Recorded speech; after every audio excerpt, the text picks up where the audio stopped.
Bonjour et bienvenue à cette autre partie pour la recherche d'emploi. Ici, je vous parle de comment répondre aux questions de recruteurs. Vous avez bien sur l'écran le guide que je vous ai préparé. 25 questions. Ce sont des questions qui viennent toujours, sur lesquelles on va toujours vous poser, sur lesquelles on va toujours, tout va tourner autour d'ici. Tout va tourner autour d'ici. Ça veut dire quoi? Comment répondre aux questions de recruteur? Asseyez-vous si aujourd'hui, je ne vous l'ai peut-être pas dit, mais la recherche d'emploi commence par la préparation. C'est pourquoi je vous ai dit que ce n'est pas le plus compétent qui arrive.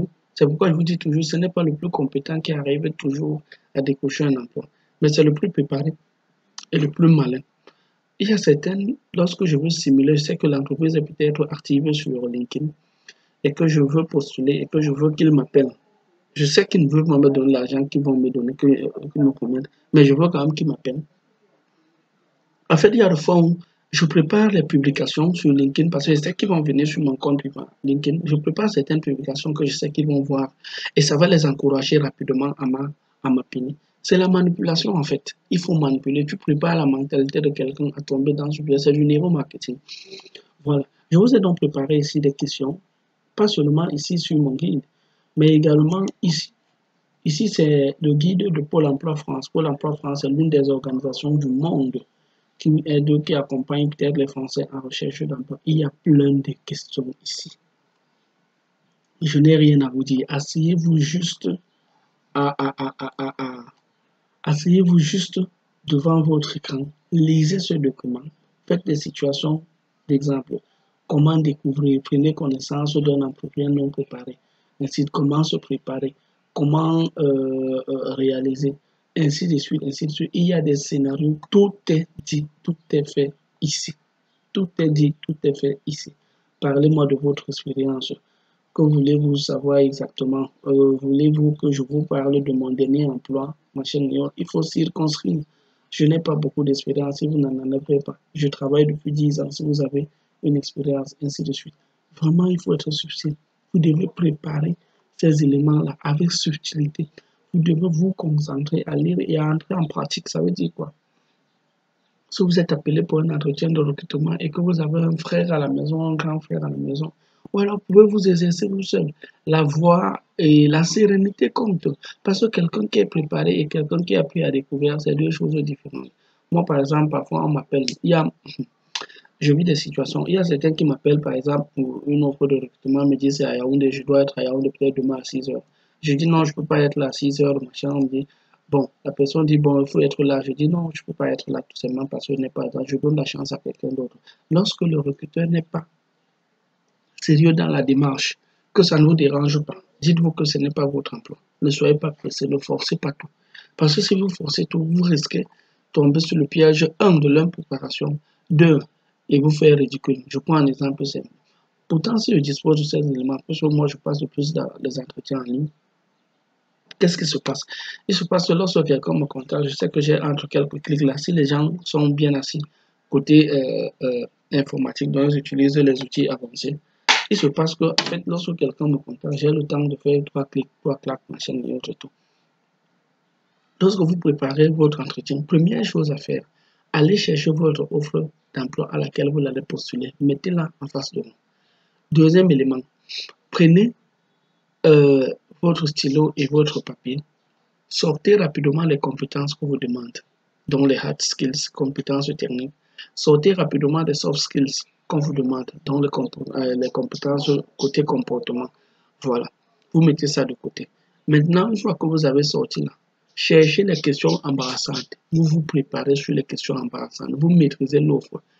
Essayez point par point. S'il y a quelque chose sur ces compétences quelque part qu'on ne vous a pas demandé, attendez-vous au pire. Allez vous préparer. Parce que le but, c'est quoi? C'est que vous pouvez apprendre quelque chose rapidement, même en 10 minutes, que vous ne connaissiez pas. Je prends un exemple simple.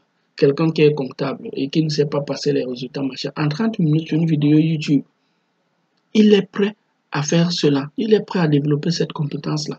Mais pourtant, quelqu'un qui ne s'est pas préparé, qui n'est pas rentré voir une offre d'emploi, peut-être les questions susceptibles à être posées, il ne va pas le faire. il va aller en se disant que la chance va jouer en sa faveur. Il n'y a jamais de chance. Si vous pensez peut-être qu'on vous laisse parce que la chance n'a pas joué en sa faveur, eh bien vous vous trompez.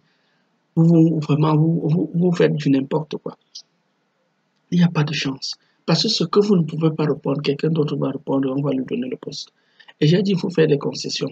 Ne soyez pas têtu comme moi. Moi, je le fais peut-être parce que j'ai d'autres compétences. Je peux faire des formations en ligne. Je vous ai dit dernièrement, quelque part, imaginez par exemple que cette formation-là, je la vends à 1000 personnes. Ça fait 10 000. Ça fait 10 millions. Si j'ai plusieurs, et moi j'ai plusieurs formations, je peux le faire. Peut-être je peux me taguer de cela, sous prétexte parce que j'ai d'autres éléments. Peut-être ce n'est pas le cas de vous. Et si c'est le cas de certains parmi vous, n'hésitez pas à me contacter. On voit comment on peut lancer, vous aider plutôt à lancer vos business au lieu de vous réfléchir à casser la tête pour un emploi peut-être qui va plutôt vous perdre du temps en fait. Donc, c'est comme ça. Préparez si vous voulez répondre à une offre de recrutement. Qu'est-ce que vous devez faire? 1. Rentrez sur cette offre-là. Regardez les compétences techniques. Lisez sur ces compétences techniques. Préparez-vous déjà. Préparez votre bon mensonge si vous n'avez pas ces compétences-là, parce que vous savez que vous pouvez les développer. Moi, il y a des gens dans les entreprises qui m'appellent, qui travaillent, qui m'ont appelé pour les aider. J'ai lancé cette formation, c'est parce que les gens m'appelaient. Oh Michel, je dois passer un entretien en marketing digital. Qu'est-ce que tu dois me donner pour arriver à répondre à telle question? Oh Michel, par exemple, je suis en emploi, on m'a recruté finalement pour ce poste-là. On me demande tel, mon patron me demande tel, qu'est-ce que je peux répondre? Ainsi de suite. Vous voyez que en 10 minutes, vous pouvez développer rapidement une compétence.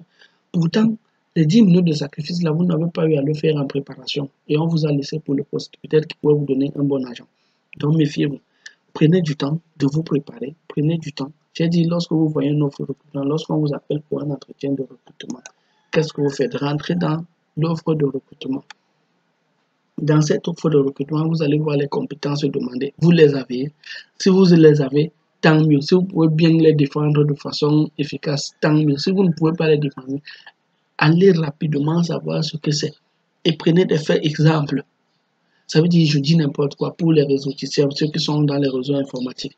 On vous demande ce que c'est qu'un VPN. Vous ne savez pas ce que c'est qu'un VPN. Vous n'avez même jamais entendu parler, machin et autres. Qu'est-ce que vous faites? Si on demande des compétences en VPN sur l'offre, allez chercher ce que c'est que VPN. C'est un réseau virtuel privé, voilà, qui s'installe peut-être, qui permet par exemple de sécuriser un canal de communication, machin et autres. Nous, on a eu à le faire par exemple pour, en tant que stagiaire, machin et autres. Nous avons utilisé telle application, telle application, telle application. Tiens, il y en a même des applications, par exemple, disponibles sur Internet qui font tel. Moi, j'en utilise une qui est telle, machin et autres. Vous embellissez le truc comme ça. Pourtant, vous savez très bien que vous ne le maîtrisez pas au fond. Mais ça vous permet, ça vous donne le temps de vous mettre à jour par rapport à cette chose-là. C'est de ça qu'il est question. Préparez-vous et soyez malin. Donc, je ne serai pas très long. Je n'aime pas quand les vidéos atteignent 10 minutes. Et tout. Ce que je vous dis, lorsqu'on vous donne pour résumer, vous me résumez, lorsque on vous appelle pour un entretien de recrutement, rentrez dans l'offre d'emploi qu'on a publiée. Regardez les compétences qu'on vous demande. S'il y a parmi les compétences des éléments que vous ne maîtrisez pas, allez rapidement chercher les éléments d'information sur ces éléments avec des faits exemples nets. Donc, vous préparez votre scénario au cas où ça arrive là-bas. Vous déchaînez comme quelqu'un qui travaille dans ce domaine-là chaque jour. Deuxième élément, les compétences comportementales. Et je crois qu'on va vous demander, par exemple, un comportement, par exemple, on vous demande de vous donner votre défaut. Donnez votre défaut en fonction de cette offre de recrutement et de telle sorte qu'on voit peut-être et tout. Et parfois, dites, par exemple, pour vous donner un défaut, dites, par exemple, moi, j'ai l'habitude de dire que parfois, comme c'est question de technologie, je suis souvent très avancé parce que je m'inspire des solutions françaises ou américaines et tout qui marchent très bien. Et ce n'est souvent pas le cas ici chez nous. Donc, ce qui fait que j'en demande souvent trop par rapport à la logique nationale. Conséquence, je me retrouve en train de dépendre le projet de la personne plus que la personne elle-même. Et là, pour les autres compétences, votre autre défaut, tu n'es pas la personne la mieux placée, par exemple, pour le dire, ainsi de suite. Ou alors, il y a des questions ici qui permettent de savoir vos défauts, comment répondre. Vous allez, vous lisez, vous vous préparez. Conséquence, on n'a jamais deux fois l'occasion de faire bonne impression. Soyez de ceux-là qui font bonne impression lors d'un entretien de recrutement, surtout lorsque vous voulez, vous savez que c'est votre devant derrière. Je vous remercie et à la prochaine vidéo.